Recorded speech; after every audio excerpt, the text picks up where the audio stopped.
Aravinda ලොකුපොලිහක්කාර YouTube channel එකකින් ගේන දෙවනි තවත් වීඩියෝ එකක් එක්ක ඔයාලා එකතු වෙන්නේ. අද මේ වීඩියෝ එකෙන් මම කතා කරන්න යන්නේ බැක්ටීරියා, ආකියා හා දිලීර ගැන. විශේෂයෙන්ම 10 වසර ළමයින්ගේ විද්‍යාව පෙළපොතේ ජෛව ලෝකයේ පාඩමේ ආකියා, බැක්ටීරියා, දිලීර ගැන තියෙනවා. ඒ ළමයින්ට ගොඩක් වැදගත් වෙයි කියලා හිතනවා මේ වීඩියෝ එක. එහෙනම් අපි වීඩියෝ එක පටන් ගමු. මුලින්ම අපි කතා කරමු ආකියා ගැන. ආකියා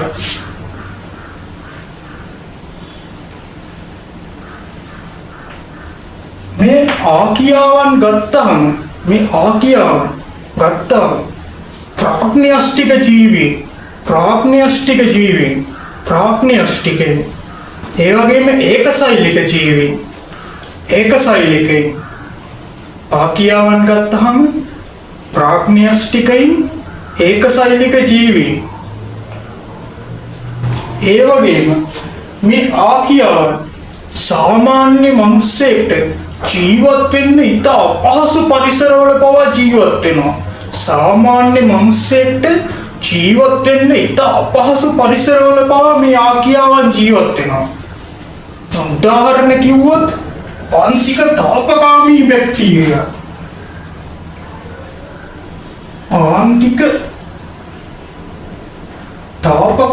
බැක්ටීරියා. ආන්තික තාපකාමී බැක්ටීරියා ඊළඟට ආන්තික ලවණකාමී බැක්ටීරියා.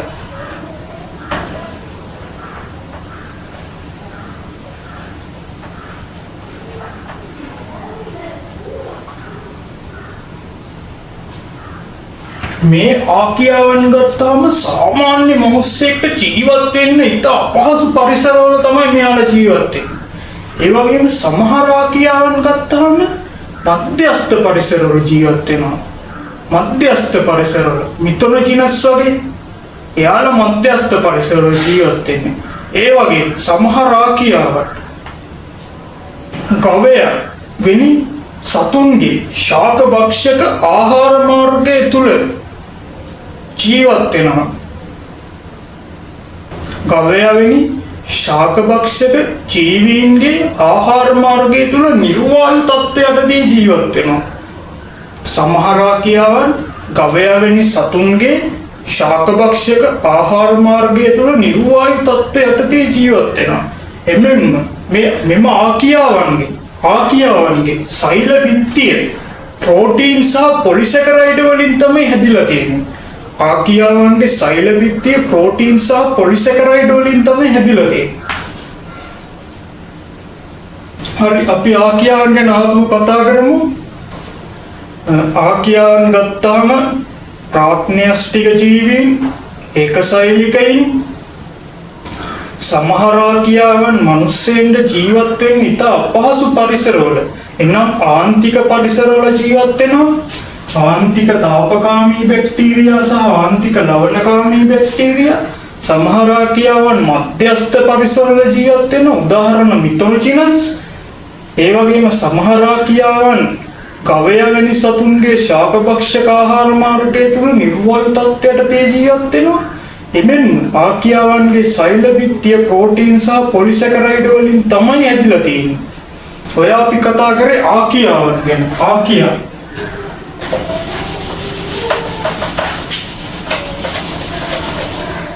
ඊළඟට අපි කතා කරමු බැක්ටීරියා ගැන. බැක්ටීරියා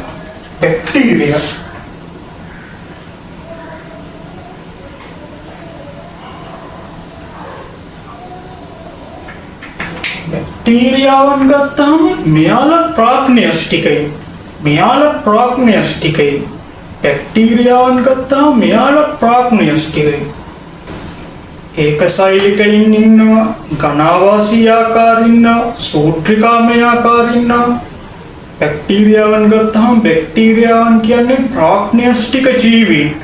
ඒකසෛලිකයින් ඉන්නවා, ඝනාවාසී ආකාර ඉන්නවා, සූත්‍රිකාමය ආකාර ඉන්නවා. බහුතරයක් 0.5 මයික්‍රෝමීටර් 0.5 සිට 5 මයික්‍රෝමීටර් දක්වා විශාලත්වයකින් යුක්ත වෙනවා. බහුතරයක් බැක්ටීරියාව 0.5 මයික්‍රෝමීටර් සිට 5 මයික්‍රෝමීටර් දක්වා විශාලත්වයකින් යුක්ත වෙනවා. බැක්ටීරියාවන්ට සෛල බිත්තියක් තියෙනවා. සෛල බිත්තියේ සංඝටකයක් ලෙස පෙප්ටිඩෝග්ලයිකෑන් තියෙනවා.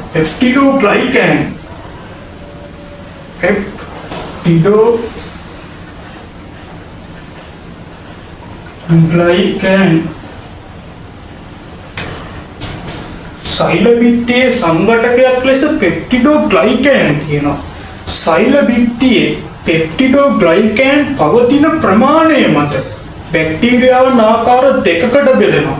සෛල බිත්තියේ පෙප්ටිඩෝග්ලයිකෑන් පවතින ප්‍රමාණය මත බැක්ටීරියාවන් ආකාර දෙකකට බෙදෙනවා. ග්‍රෑම් ධන බැක්ටීරියා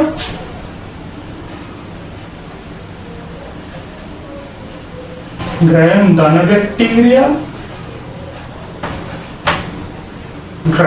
ඍණ බැක්ටීරියා.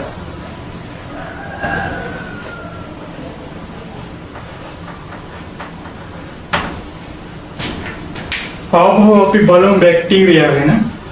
බැක්ටීරියා ගත්තහම ප්‍රාඥාෂ්ටික ජීවි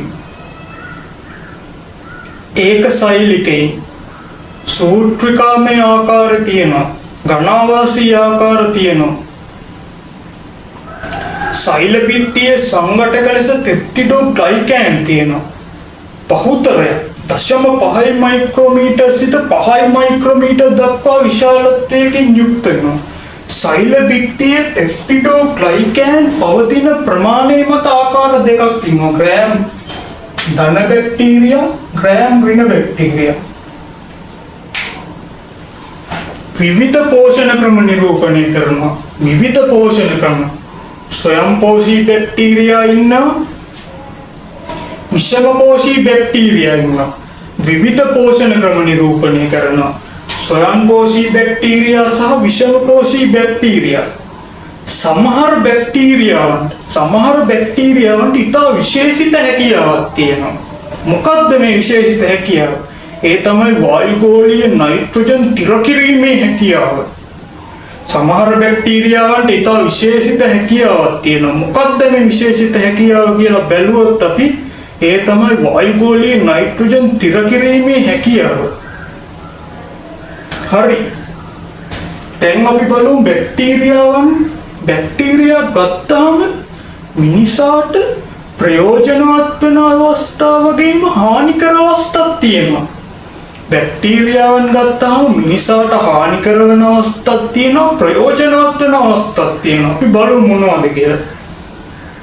බැක්ටීරියා ගත්තාම මිනිසාට විවිධ රෝග ඇති කරනවා. මොනවද මේ රෝග? පළවෙනි එක නියුමෝනියාව.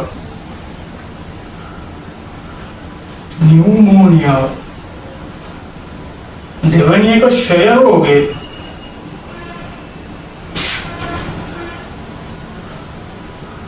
තුන්වෙනි එක පිටකැස්ම. හතරවෙනි එක කොලරාව. පස්වෙනි එක ලාදුව. බැක්ටීරියාවන් ගත්තහම මිනිසාට ප්‍රයෝජනවත් වෙන අවස්ථාවෙන්ම හානි කරන අවස්ථාවක් තියෙනවා. දැන් බැක්ටීරියාවන් ගත්තහම මිනිසාට විවිධ රෝග ඇති කරනවා. ඒක හානිකර අවස්ථාවක්. හදන රෝග නියුමෝනියාව, ක්ෂය රෝගය, පිටගැස්ම, කොලරාව, ලාදුව. මේ තමයි ප්‍රධාන රෝග. බැක්ටීරියාවන් ගත්තහම මිනිසාට එක ප්‍රයෝජනවත් වෙන අවස්ථාවක් තමයි මුදෝපකිරි, චීස්, යෝගට් නිෂ්පාදනය කිරීමේදී මේ බැක්ටීරියාවන් වැදගත් වෙනවා. මුදෝපකිරි, චීස්, යෝගට් නිෂ්පාදනය කිරීමේදී. ඒ වගේම පොල්ලෙලි, හනපත්‍ර වලින් කෙඳි ලබා ගැනීමේදී සහ හම්පදම් කිරීම සඳහා බැක්ටීරියාවන් මිනිසට ප්‍රයෝජනවත් වෙනවා. ඒ වගේම දැන් මං කිව්වා සමහර බැක්ටීරියාවන් වායුගෝලීය නයිට්‍රජන් තිර කිරීමේ හැකියාවක් තියෙනවා කියලා. ඉතින් මේ වායුගෝලීය නයිට්‍රජන් තිර කරන බැක්ටීරියාවන් වායුගෝලීය නයිට්‍රජන් තිර කරාම පස්සේ නයිට්‍රේට් ප්‍රමාණය වැඩි වෙනවා. ඒක ලොකු ප්‍රයෝජනයක්. ඔය අපි කතා කරේ බැක්ටීරියා ගැන. හරි, තව දෙයක් කියන්න ඕනේ. ප්‍රතිජීවක ඇන්ටිබයොටික්ස් මගින් මේ බැක්ටීරියාවන්ගේ වර්ධනය නිෂේධනය වෙනවා. දැන් අපි කලින් කතා කරපු ආකියාවන් මේ ඇන්ටිබයොටික්ස් වලින් එයාලගේ වර්ධනය නිෂේධනය කරන්න බෑ. නමුත් ඇන්ටිබයොටික්ස් වලින් බැක්ටීරියාවන්ගේ වර්ධනය නිෂේධනය වෙනවා. ඒ වගේම බැක්ටීරියාවන් ගත්තාම මෙයාලට විවිධ හැඩ තියෙනවා. දණ්ඩාකාර, ගෝලාකාර, සර්පිලාකාර වගේ විවිධ හැඩ තියෙනවා.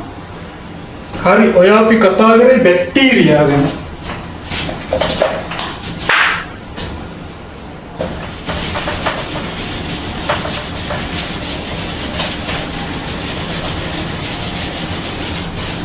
ඊළඟට අපිට කතා කරන්න තියෙන්නේ දිලීර ගැන. දිලීර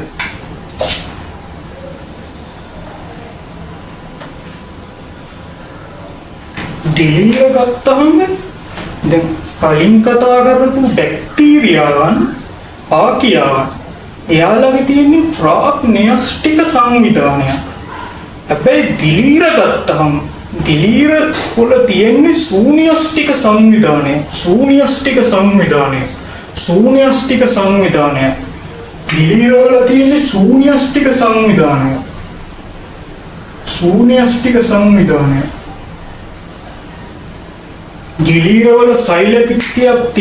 දිලීරවල සෛල පිත්තියක් තියෙනවා. මේ සෛල පිත්තිය ශක්තිමත් නම්මෙසීලී පොලිසැකරයිඩයක් වන කයිටීන් වලින් හැදිලා තියෙනවා. දිලීරවල සෛල පිත්තියක් තියෙනවා. සෛල පිත්තිය ශක්තිමත් නම්මෙසීලී පොලිසැකරයිඩයක් වන කයිටීන් වලින් හැදිලා තියෙනවා. අනිවාර්ය විෂම පෝෂණය. දිලීර අනිවාර්ය විෂම පෝෂණය. ඒ කියන අවශෝෂක විෂම පෝෂණය. ඒ කියන්නේ බහිස්සෛලීය ලෙස එන්සයිම ස්ත්‍රාවය කරමින් සංකීර්ණ අණු සරල අණු බවට බිඳහෙළමින් තමයි මෙයාලා පෝෂණය ලබාගන්නේ. දිලීර කියන්නේ අනිවාර්ය විෂම පෝෂණය. ඒ කියන අවශෝෂක විෂම පෝෂණය. ඒ කියන්නේ සංකීර්ණ බහිස්සෛලීය ලෙස එන්සයිම ස්ත්‍රාවය කරමින් සංකීර්ණ අණු සරල අණු බවට බිඳහෙළමින් තමයි මෙයාලා පෝෂණය ලබාගන්නේ. දිලීර ගත්තාම මෘතෝපජීවීන් ඉන්නවා, පරපෝෂීන් ඉන්නවා. සමහර දිලීර අන්‍යෝන්‍ය ආධාර සංගම් විදිහට ජීවත් වෙනවා. දිලීර ගත්තාම මෘතෝපජීවීන් ඉන්නවා. ඒ වගේම සමහර දිලීර අන්‍යෝන්‍ය ආධාර සංගම් විදිහට ඉන්නවා. වගේ පරපෝෂීන් විදිහට ඉන්නවා. දිලීර ගත්තහම ලිංගික ප්‍රජනනය මෙන්ම අලිංගික ප්‍රජනනයක් නිරූපණය කරනවා. ලිංගික ප්‍රජනනය ලිංගික බීජාණු මගින් සිදුවෙනවා. අලිංගික ප්‍රජනනය අලිංගික බීජාණු මගින් සිදුවෙනවා. දිලීර ගත්තහම සුළු සංඛ්‍යාවක් ඒකසෛලිකයින්, බහුතරයක් බහුසෛලික. සුළුතරයක් ඒකසෛලික, බහුතරයක් බහුසෛලික. සමහර දිලීර ජාල හදනවා. ඔය අපි කතා කරන්නේ දිලීර ගැන. වගේම දිලීර ගත්තාම දිලීර මිනිසට විවිධ ප්‍රයෝජනවත් වන අවස්ථා මෙන්ම හානි කරන අවස්ථා තියෙනවා. දිලීර ගත්තාම මිනිසට මෙන්ම ශාකවලට විවිධ රෝග ඇති කරනවා. දිලීර ගත්තාම මිනිසට මෙන්ම ශාකවලට විවිධ රෝග ඇති කරනවා. අලුහම්, දද, කුෂ්ඨ, ඔරි, ඒ වගේම ශාකවල ගත්තාම අර්ථාක ලංගමාරය වගේ රෝග ඇති කරනවා. ඒ වගේම දිලීරවල එක වැදගත් ප්‍රයෝජනයක් තියෙනවා. ඒ තමයි ප්‍රතිජීවක ඖෂධ නිෂ්පාදනය කරලීමේදී දිලීර වැදගත් වෙනවා. පෙනිසිලින් ප්‍රතිජීවක ඖෂධ නිෂ්පාදනය කරලීමේදී දිලීර වැදගත් වෙනවා. පෙනිසිලින්. ඒ වගේම මධ්‍යසාර පැසීමේ ක්‍රියාවලිය පහන් සහ මධ්‍යසාර පැසීමේ ක්‍රියාවලියේදී දිලීර වැදගත් වෙනවා. ඊස්ට් ඒ වගේම ඇගරිකස් හතු ආහාරයක් ප්‍රෝටීන පරිපූර්ණක ආහාරයක් ලෙස යොදා ගන්නවා. ඇගරිකස් හතු ප්‍රෝටීන පරිපූර්ණක ආහාරයක් ලෙස යොදා ගන්නවා. ඔය අපි කතා කරේ දිලීර. එහෙනම් අද අපි වීඩියෝ එකෙන් කතා කරේ ප්‍රධාන වශයෙන්ම පාකියාවන්, බැක්ටීරියාවන් සහ දිලීර ගැන. විශේෂයෙන්ම 10 වසර පෙළපොතේ විද්‍යාව පෙළපොතේ ජෛව ලෝකේ පාඩමේ මෙයාලා ගැන තියෙනවා. ඒකෙම අනිත් අයටත් ලොකු දැනුමක් එන්නේ නැති කියලා හිතනවා. ඔයාලට අමාරු පාඩම් තියෙනවා නම් පල්ලෙහායින් කමෙන්ට් කරන්න. අපි ඉක්මනින් මේ පාඩම් ගේනවා. එහෙනම් හැමෝටම ජය වේවා.